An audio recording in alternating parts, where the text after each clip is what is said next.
Milky Way, the price of power, a system's short life. Milky Way. The taste of ash and expensive wine was all Elara had left of her former life. 3 weeks ago, she was Elara Varis, the promising heir to the Varis mercantile conglomerate, her future laid out in silks and boardroom negotiations. Now, she was just Elara, spat out onto the grimy streets of the outer wards, stripped of her name, her assets, and, most painfully, her family's affection. The betrayal had been precise and cold. It wasn't a sudden, explosive argument, but a quiet, calculated maneuver orchestrated by her uncle, Lord Cashin. He demanipulated the books, framed her for embezzlement, and presented the evidence to her father, a man whose trust, Elara now knew, was as fragile as spun glass. You have disgraced the Varis name, Elara.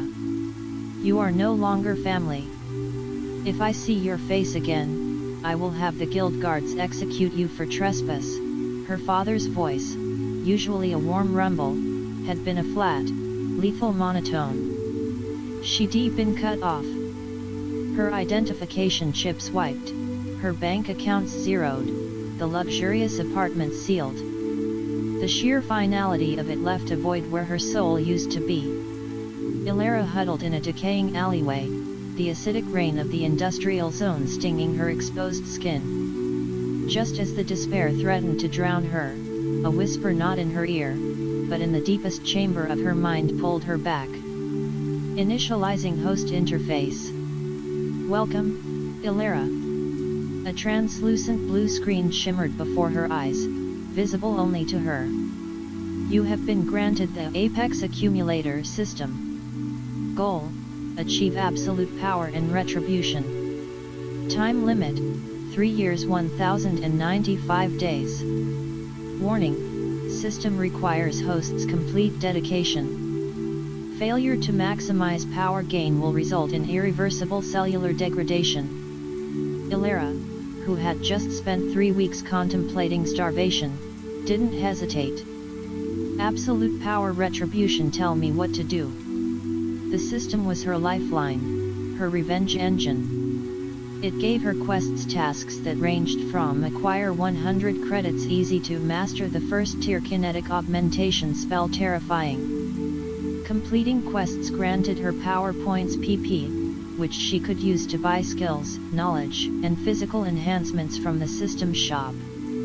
Hourglass with flowing sand, the race against the clock. Year 1 was a blur of grinding.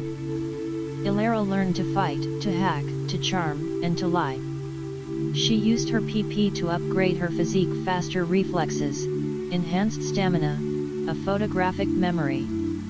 She traded the alley for a small, fortified den, then for a legitimate, if run down, business front. She leveraged her natural intelligence, now exponentially amplified by the system's skills, to navigate the brutal underbelly of the city.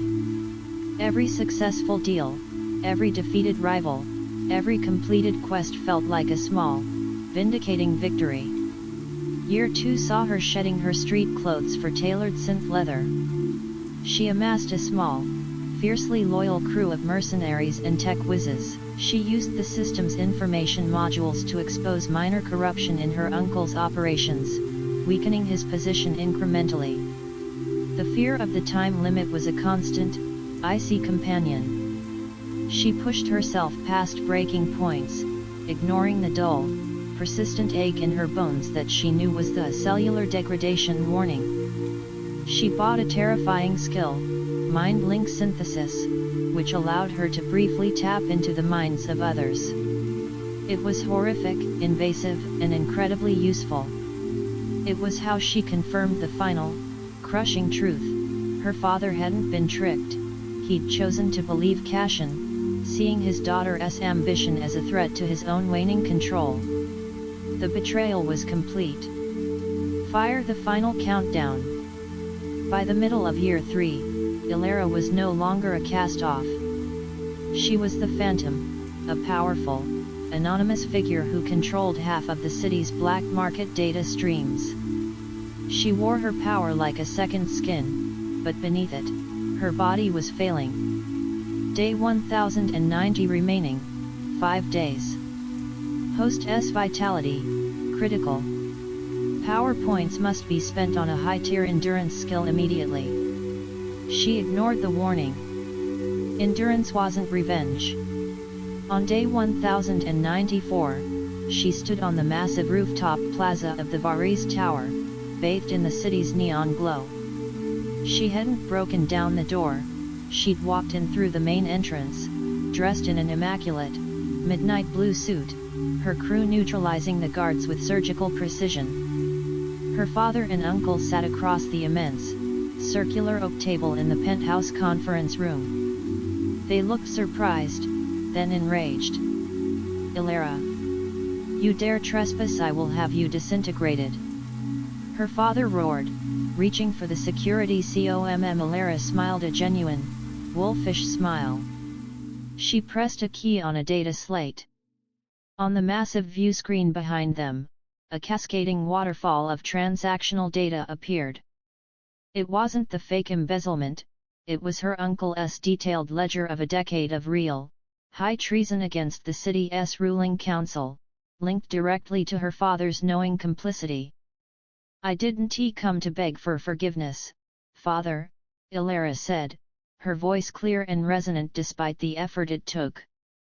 "I came to make sure that the Varis name is finally and completely destroyed." The system cheered silently in her mind.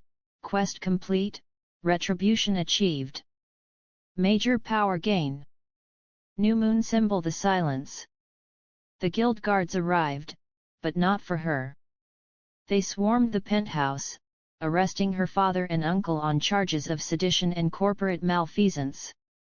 Elara watched them dragged away, the image of her father's terrified, bewildered face seared into her memory. She had won. The Varis conglomerate was ruined, the family name a synonym for treason. Elara walked out onto the plaza as the morning sun broke, painting the sky in violent streaks of orange and purple. Day 1095 remaining, 0 days. Final system task. Host must achieve immortality or transfer host status. Failed. Initiating irreversible cellular degradation sequence. She felt the finality not as a sudden jolt, but as a rapid, chilling fade. The dull ache became an agonizing fire. She sank to her knees, the expensive synth leather suit catching the dust of the plaza. The blue system screen, her constant companion for 3 brutal years, flickered one last time. "Farewell, Elara." The screen vanished. The voice in her head was gone. The immense power that had coursed through her body drained away, leaving her utterly, completely human, and dying. Elara didn't regret it. She had been betrayed and erased, but in the final 3 years of her life, she had built an empire and exacted a revenge so perfect it would be legendary. She died alone on the rooftop, watching the sun rise over the smoking ruins of her past, the taste of vindication sweeter than any wine. Her story was short, but her legacy, a ruinous, dark whisper, would live forever.